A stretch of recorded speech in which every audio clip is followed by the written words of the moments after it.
Olá, Ive, tudo bem? Olá, Miguel, tudo bem? Tava brigando aqui com o meu computador, entrava pelo celular, entrava pelo computador e deu certo. Que bom que deu certo. Tudo bom? Tudo bem? Tudo bem. Então, essa notícia aqui que eu estava conversando com a Sara, né? Uhum, A notícia que é de hoje, né? O Mauro Cid vai prestar esse depoimento daqui a alguns dias. Então, aí já houve um vazamento, porque ele já está conversando com advogados, com pessoas próximas, né? E essas pessoas sim. próximas acabaram revelando aí para algum jornalista que escreveu essa matéria, né, dizendo que ele Uhum, deve entregar ao Bolsonaro, dizendo que a ordem partiu diretamente. Isso é importante porque o Bolsonaro ele nega isso. sim. Ele já falou sobre isso, ele falou que ele nem sabia dessas joias, que ele não tinha nada a ver com as tentativas de recuperar essas joias. Então, se esse depoimento foi enfático nesse sentido, isso aí pode complicar bastante a vida do Bolsonaro, você não acha? Eu acho, Miguel. E tem um fator também que é o seguinte: o Bolsonaro não é mais o presidente da República, né? Então, assim, o Mauro Cid, apesar de ter sido assim, o braço direito, os dois braços de Bolsonaro, né? Aquele cara que não saía do lado dele.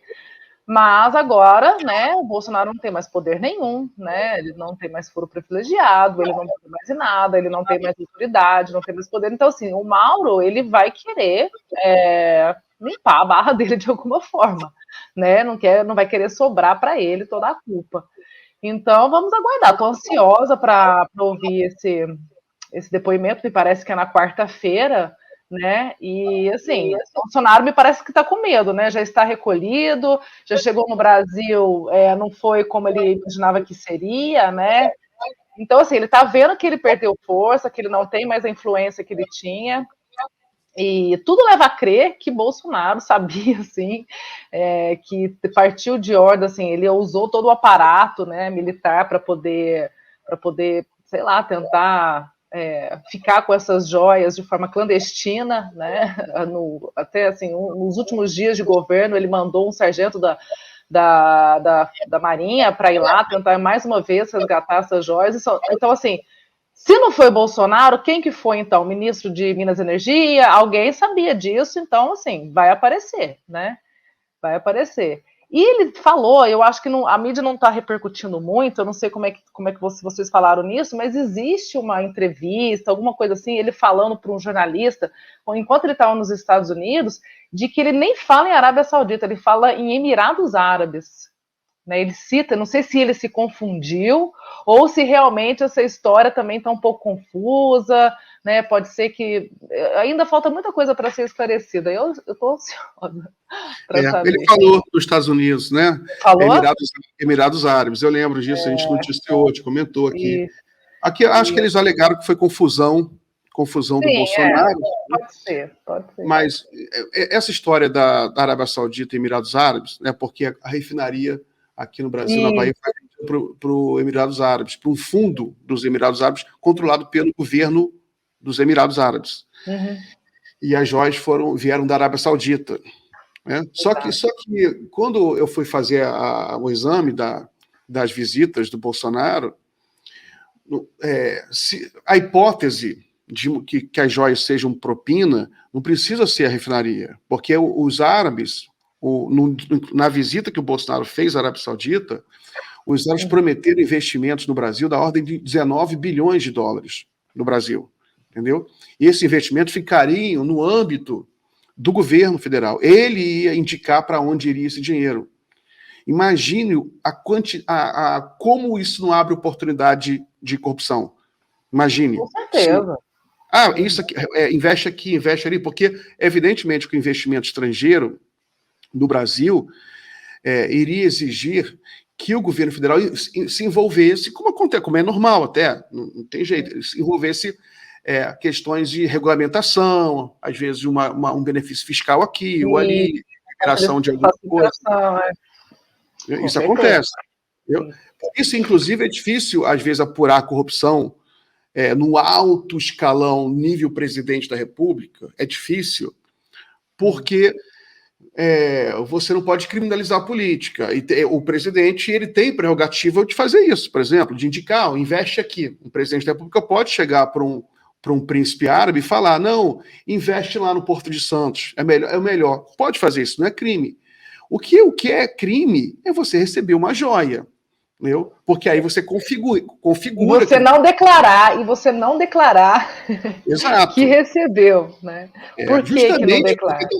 Justamente por um presidente ter tanto poder que é preciso muito cuidado com essa coisa de recebimento de presentes milionários. Né? Essa é a razão básica. É que nem um juiz. Um juiz, por exemplo, um juiz não pode receber joias de 16 milhões de reais do advogado, da parte, tá? Exatamente. Né? Aqui, tem uma coisa aqui, ó, também que viralizou bastante hoje, é um pouco engraçado, que é isso aqui, ó. Me coloca a par, porque, sinceramente... sim. Eu vi.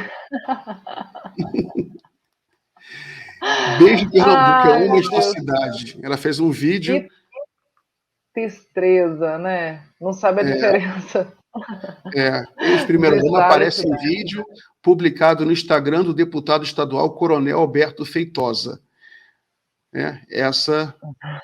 E aí? Gente, é aquele nível, né, baixíssimo de sei lá, de cultura, de tudo do que é dessa galera, né, Miguel? Assim, ela nunca deve ter nem pisado na capital de Pernambuco, não deve nem saber onde fica. E tá querendo puxar o saco. Isso aí é típico um tipo de populismo, eu não sei, querendo fazer graça. Agora, assim, a Michelle Bolsonaro, ela tá despontando aí, né, como uma possível, o PL pelo menos está apostando nela como uma substituta. Ela carrega um sobrenome, né, que tem um certo peso, a gente não pode negar, que é o Bolsonaro, tanto é que nós cunhamos essa corrente da extrema-direita aqui no Brasil de bolsonarismo, né? Então, a Michelle, ela carrega esse sobrenome, ela tem um certo carisma, ela comunica muito bem com os conservadores, com os evangélicos, né? Aí ela me solta uma dessa. Mas, assim, vira meme dentro da nossa bolha aqui. Eu não sei se chega para eles lá, né? Esse nível de ignorância. Mas é típico, né, gente? A ignorância política, a ignorância intelectual dessa galera. É uma destreza. É difícil saber, porque o bolsonarismo é uma característica também dessa extrema-direita de... Eles gostam, né? Não, parece que faz sucesso isso. Quanto mais besteira eles falam, mais sucesso eles fazem. Né? Você viu o Nicolas, falou aquela besteira, sucesso, ganhou não sei quantos mil seguidores. Exatamente. O nível do debate é nivelado por baixo, né? Então, assim, é preocupante e, assim, a gente demonstra que a gente precisa avançar demais ainda. É o maior desafio, né, da nossa geração. Em termos de educação, de conscientização política, de pensamento crítico, né? Isso é o nosso grande desafio. Hoje saiu essa pesquisa da Quaest e com outro instituto sobre rede social. Isso me preocupa, Miguel, de verdade. Eu não sei como que você pensa, o que você pensa sobre isso, mas eu estava refletindo, né? Eu acho assim, primeiro, eu acho que isso não é um cenário exclusivo do Brasil, sabe? Eu acho que a extrema-direita, ela tem um engajamento, ela comunica muito bem nas redes sociais, no mundo inteiro, né? E eu estava pensando sobre isso, eu acho que são vários elementos. Mas eu acho que o principal deles é que eles têm uma unidade, eles são monotemáticos, ou eles seguem uma cartilha, sabe? Então, assim, eles têm além deles se ajudar, eles têm um engajamento próprio, né? Eles se compartilham, né? Eles têm uma unidade de temas. Então, por exemplo, eles falam sobre identidade de essas coisas de pautas de gênero, escola sem partido, agora o movimento trans, das mulheres, né, trans ocuparem espaço no esporte, então eles começam a reproduzir esses mesmos temas. Então isso eu acho que ajuda muito essa unidade, né? E a esquerda, eu acho que muitas vezes a gente briga entre nós mesmos, né? Então, a gente não tem um direcionamento, eu não sei, muitas vezes eu não sei buscar o que a gente precisa ajudar, por exemplo, o que nós vamos pautar. A extrema-direita, ela tem um condão de pautar a própria imprensa corporativa. Veja o caso do Nicolas Ferreira, né? O Estadão, o Globo, todos os jornais reproduziram o que o Nicolas foi lá na tribuna e falou. Então, eles conseguem pautar, inclusive, a grande imprensa, o que muitas vezes a esquerda não consegue. Né? Mas isso vem de, eles são profissionais, né? Eles têm, isso vem lá de trás, em 2013, 2014, quando eles começaram com o movimento Vem Pra Rua, né? Eles criaram os memes, eles têm essa, então assim, eles sabem a linguagem das redes sociais, né? E assim, eu acho que enquanto o Brasil não enfrentar o debate sério de regulamentação das big techs, né, da responsabilidade que elas têm na divulgação, na monetização, no patrocínio de posts com relação, né, eu acho que isso vai ficar cada vez mais, a gente vai ficar cada vez mais para trás, a esquerda vai estar sempre correndo atrás, porque uma das coisas que a extrema-direita não tem é pudor e ética. Né? Então, assim, eles não têm nenhum pudor, nenhum com relação a divulgar fake news, a pegar uma matéria e deturpar essa matéria, a trazer pegar fatos reais e trazer em verdades e trazer elementos que descontextualizam. Vamos pegar o caso, por exemplo, do Lula falar ferrar com o Moro. Né? Então, assim, tiraram totalmente de contexto a fala dele, isso foi reproduzido, inclusive na grande imprensa também, por jornalistas que trabalham nessas redes de jornalismo, né, enfim, do Globo, etc. Muitos jornalistas reproduziram, tiraram de contexto. Então, assim, o que muitas vezes pelo menos eu não vejo, né? Eu acho que a gente tem mais compromisso com a verdade, né, Miguel? Não sei se você pensa assim, eu não toparia divulgar uma fake news em troca de engajamento, né? Em troca de like, de curtida, de monetizar o vídeo. Então, eu acho que isso também é uma preocupação. Então, enquanto isso não for regulamentado, eu acho que a gente sempre vai ficar correndo atrás, né? O André Janones, me parece que entre os deputados é o único pró-governo que está entre a lista dos deputados mais influentes nas redes sociais. Né? Ele sabe dominar a rede e muitas vezes ele utiliza do sensacionalismo para poder engajar. Né? E eu acho que a gente precisa de alguém que faça esse tipo de coisa, esse tipo de papel. Né?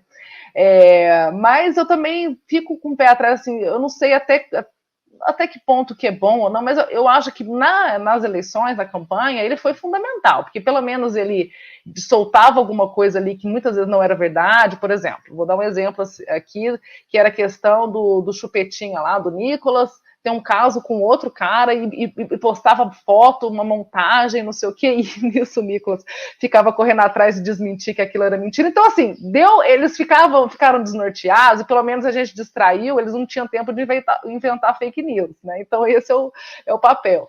Mas a gente precisa de dominar mais as técnicas, né? De conseguir pautar mais o debate. Por exemplo, a questão dos juros, né? Que o Lula conseguiu então pautar a questão dos juros do Banco Central. Mas a gente precisa de mais sobre isso, né? De falar de o que vai ajudar, o que o governo está precisando, o que o governo quer pautar, o que está acontecendo dentro do governo. Né? A questão, por exemplo, do PPI, né? Agora vai começar a subir o combustível de novo, em razão do cartel da OPEP, que vai diminuir a produção de barris de petróleo, e aí vai subir o combustível, porque a gente depende dessa paridade de importação, né? Essa política de preço da Petrobras. Então, cadê a esquerda falando, a esquerda tentando pautar, porque vai começar a subir? É culpa do governo Lula, lá, o governo Lula tá subindo a gasolina, não sei o quê, entendeu? Então, assim, cadê a comunicação institucional? Eu acho assim, vou falar aqui, o Juscelino, não acho que ele é o melhor nome para estar à frente do Ministério das Comunicações, né? Não estou nem dizendo em razão de alguns escândalos que já apareceu na imprensa com relação a ele, mas é porque ele não entende nada de comunicação mesmo. Né? E aí o SECOM, que é a Secretaria de Comunicação, também não acho que está fazendo um trabalho legal, eu acho que tem muito a desejar. Então, assim, que nós estamos no começo, né, os primeiros 100 dias, mas eu acho que precisa de uma ação coordenada, né, melhor aí, não só do institucional, não só do executivo, mas também dos deputados aí da esquerda, e também eu acho que dos influenciadores, comunicadores, enfim, é um direcionamento que, assim, eu não sou especialista, mas eu estou fazendo apenas um desabafo aqui, né, não sei se você concorda comigo. Não, é isso aí, Ivo. Não, especialista. Na realidade, esse é um campo muito novo, onde é difícil achar um especialista, né? Quem é um especialista? Um acadêmico? Muitas vezes um acadêmico também não sabe muita coisa. É um campo onde existe muita evolução, muita experimentação, muito dinâmico. E assim como a política, é um campo onde todo mundo tem voz, todo mundo precisa dar sua opinião, né, para ajudar a resolver. É um desafio, é o grande desafio da nossa geração, eu acho. É um grande desafio, eu acho. É um grande desafio porque, além de tudo, não é todo mundo que sabe comunicar, né? Então, por exemplo, essa galera que está aí, que hoje está na Câmara de Deputados, eles já vieram de canais do YouTube. Então, por exemplo, esse Gayer, ele era um youtuber. O Nicolas Ferreira também tem canal e também sempre fez conteúdo em redes. Então, assim, eles têm eles vieram da comunicação, então eles sabem se comunicar, eles se tornaram deputados, eles estão no Senado muitas vezes, não estou generalizando aqui, né? Mas alguns deles já estão lá em razão das suas redes sociais que tinham engajamento.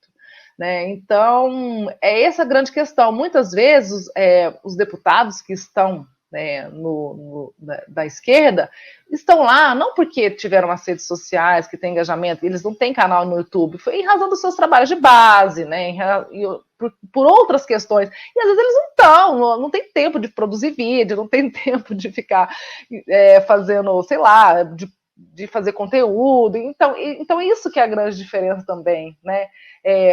O Randolfo Rodrigues, o Boulos, são parlamentares que já conseguem fazer isso melhor, né? Mas não são todos que estão dispostos, não são todos que gostam, não são todos que conseguem se comunicar e produzir conteúdo na internet, nas redes sociais. Então, isso também eu acho que é um grande desafio, a grande diferença.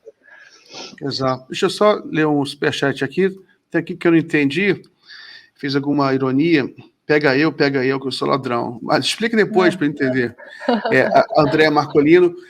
Mas a esquerda também não precisa compartilhar a turma da direita. Pode criticar sem compartilhar. Fala da verdade sem compartilhar. Isso aí, André. Eu falo muito sobre isso também. Não comente, não engaje em posts da direita, da extrema-direita. Nossa, e a tristeza que me deu dessa lista, Miguel, é porque assim, não tem nenhum deputado, ninguém do centro, né? É tudo extrema-direita. Isso que é o mais... Isso que é o que mais me preocupa. Assim. Mas você matou a charada. A explicação é essa. É porque é característica do movimento atual de extrema-direita ter essa parte, duas características. Ter essa participação em rede social, né? Ter a extrema-direita hoje ela não vem de um movimento social orgânico, alguma coisa assim, né? Sindicatos. Esse Cleitinho, que é o que está entre o primeiro do Senado aí, é daqui de Minas também, é assim com o Nicolas, né? Ele também, ele fica por conta de fazer vídeo na internet, vai lá na rodovia, vai não sei aonde, vai no depósito, vai não sei o quê. Ele fica por conta. Então, se você procurar ele, se você quiser esconder dele, você vai lá na Câmara, você vai lá no Senado, porque você não vai encontrar. Ele tá lá na rua fazendo vídeo, produzindo conteúdo para a internet, para ganhar like, para ganhar visibilidade. E é assim que ele vai se eleger. É sensacionalismo, entendeu? Então, assim, eu me lembro que na época da eleição agora, você tem que ser candidata, você tem por causa das redes sociais, eu falei, gente, não é assim. Não, porque todo mundo se elege, porque todo mundo só basta ter rede social que você vai se eleger. Eu falei, entendeu? Então, assim, as pessoas hoje, elas votam, né, com base no número de seguidores, com base se ela tem engajamento, se ela produz. Infelizmente é isso. Mas é bom você falar isso, mas sabe que é diferente para a direita e para a esquerda. A direita tem essa característica também, que é do eleitorado de direita, de votar nesses candidatos de rede social. na esquerda, menos. Isso, eu Menos. acho também. Eu acho também. Eu também, eu concordo que, tanto é que as pessoas vinham aqui em casa, queriam que eu saísse para deputado estadual. Eu falava, meu Deus, eu não conheço nem o estado, meu estado inteiro direito, eu não faço trabalho de base, eu não milito nas bases, não milito nas comunidades. Não, mas você tem rede social, que é muito engajado. Eu falei, não, mas eu acho que exatamente o eleitorado da esquerda, ela não se pauta somente por rede social. E outra coisa, muitos seguidores do Nordeste, do Centro-Oeste, do Sul, né? Então, assim, eu acho que é bem diferente, Miguel, é bem diferente o eleitorado, assim, da extrema-direita e da esquerda. Mas por outro lado, é certo que a esquerda precisa melhorar o seu desempenho em rede social. Isso aí é claro que existe, tem que lutar com as armas, tem que dançar conforme a música, né? Se hoje em dia a rede social ela é muito importante para a formação da opinião pública, né, para o debate público, é muito importante, a esquerda tem que entrar nesse campo de batalha. Tem que entrar, tem que estudar. Não é nada, não é nada esotérico. Você tem técnicas, tem que aprender a usar a semântica, usar. Tem a questão, por exemplo, você mencionou, nem todo mundo sabe se comunicar. Né? É outro fato, é que nem jogar bola. Não adianta você simplesmente estudar um livro como jogar bola, que não vai ser assim. Né? Comunicação tem muito isso, tem muito fator. O fator do talento próprio, do comunicador, né? Da espirituosidade, da criatividade, uma coisa muito humana. É um talento próprio. Então, a esquerda precisa também encontrar os seus talentos, incentivar os seus talentos, ajudar a cultivar quando identifica cedo aqueles talentos. De certa forma, a direita já está fazendo isso, porque como é um ambiente que corre muito dinheiro, você nota isso também, são canais que têm muita monetização. Então, a esquerda precisa encontrar meios também de criar escolas, né? Escolas de influências, lideranças. Tem que entrar nesse campo de batalha. É a batalha da modernidade, tem que disputar corações e mentes. Vamos ver, né? Tem aqui um superchat aqui da André Marcolino. Cadê a comunicação diária do governo? Inclusive na grande mídia. Pois é. É isso que é isso que eu me pergunto todos os dias. Eu não sei, às vezes eu quero ver, procurar material, procurar coisa para embasar, para poder refutar o que eles estão dizendo, mas a gente não encontra.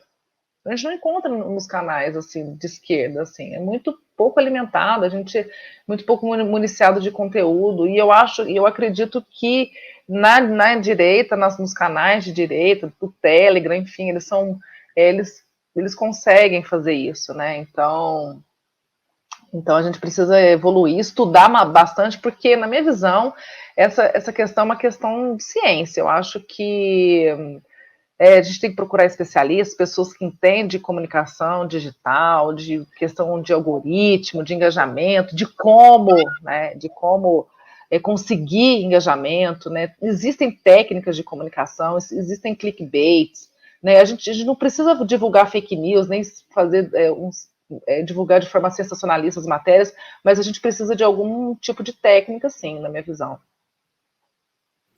A democracia, ela nasce, né, no mundo através das técnicas de comunicação, né, a retórica, né, na Ágora, Aristóteles escreveu um clássico, a retórica.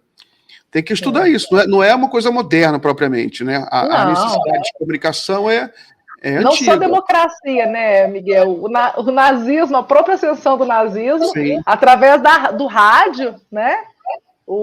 Eles distribuíam, o próprio governo distribuía rádios para a população para poder amplificar a voz do fascismo lá em Mussolini. O governo distribuía rádios na época para a população, de graça, para as pessoas ligarem o rádio e escutar o que eles estavam dizendo, o que o Mussolini, enfim, estava dizendo, o Hitler, entendeu? Então, assim, é a chave do negócio, a comunicação. É isso mesmo. Quem não se comunica se trumbica, né? Já dizia o Chacrinha. É uma questão também de aprendizado, né? Porque eu acho que A esquerda, muitas vezes, ela fica para trás em algumas coisas, só que ela vai correndo atrás do prejuízo pela própria dinâmica da política. Por exemplo, essa questão da resposta, que até a André perguntou aqui, cadê a comunicação diária do governo? Né? Você mencionou também.